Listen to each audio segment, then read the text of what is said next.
Whom do you credit most influential in your life? What has inspired this social entrepreneur within? Well, I think Hillary Clinton is right. It takes a whole village to raise an individual. So, right.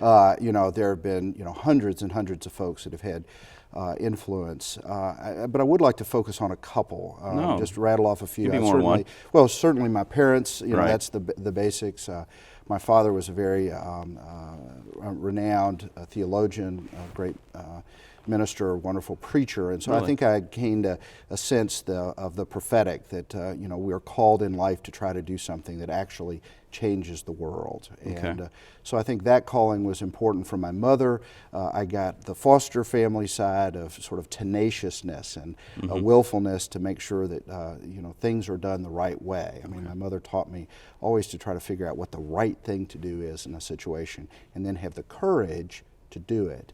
I had a great opportunity to work for David Jones Sr. I worked in his real estate firm on the redevelopment of the waterfront. I certainly Main Street Realty? Yeah, it was Main Street Realty, and I was there at the very beginning when the Presbyterians had just agreed to come to town. And I got before the internet.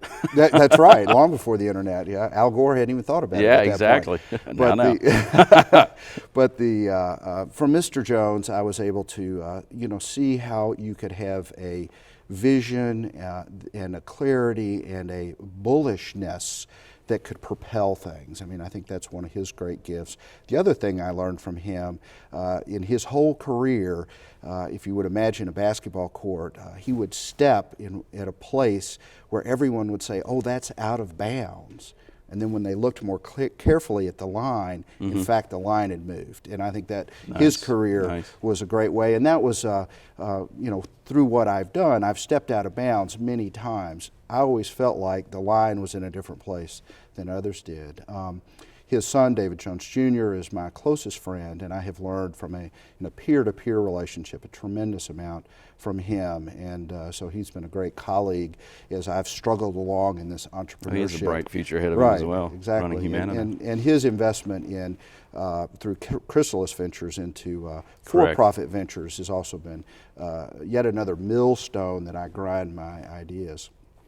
The one I want to focus on There's more? For the longest All right. is the unexpected. And you ask what are some of the things that motivate me. The unexpected is one. And I had the, I don't know if it's opportunity or challenge, which is the right word, to work under a gentleman when I was young in my real estate career. His name was Earl Martin. We did not have a fast friendship. And he and I temperamentally were very different. He required of me that I really do the hard work. And I was very young, I was 24, and I didn't want to do it. Quite frankly, I'd wanted to use my charm and other things to get through. Earl forced me over and over again to think through issues at a deeper level, to plan more extensively, to articulate a position, to think about what the other opposition might be, what are the other points that other people would have, incorporate that into my thinking. I found it difficult and tedious. Ultimately, I wound up running a project in the mountains of North Carolina, and Earl and I were given the task of turning that project around. And he was in Mississippi, I was in North Carolina. We could only talk by phone and fax in that era before the internet again. Yes, it seems to keep cropping up. And so here are two people that really didn't have a strong friendship, and yet we found a way to work together successfully. And I learned so much from Earl, toward his values, his approach. Again, feeling it was very tedious as I was going through that education. Interestingly, he taught me how to do really good staff work. He taught me how to plan. And I used all of those skills in creating Bulldogs and Teach Kentucky. So 10 years later, I felt like I really needed to get in touch with Earl. He had long since left the company. He was in Cleveland, Ohio, where I've started another Bulldog program, Bulldogs on the Cuyahoga. So I called him up out of the blue and said, "Earl, this is Rowan Claypool, and I want to thank you for what you taught me." And we went, I described how I'd used all the lessons that he had ingrained in me to build these things. And it was so much fun, because then immediately he goes to the internet, he sees what I've done, his fingerprints are all over it. Every piece of it has been influenced by that education that I received at his hand. And so we've now got a great relationship going. So I offer that up as, we talk about mentorship. It often gets confused with friendship.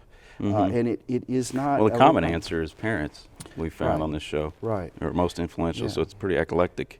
It is, but it's also, mentors are the people that teach you, and that is often an uncomfortable, unpleasant experience. In fact, the harsher the teacher, often the better the education.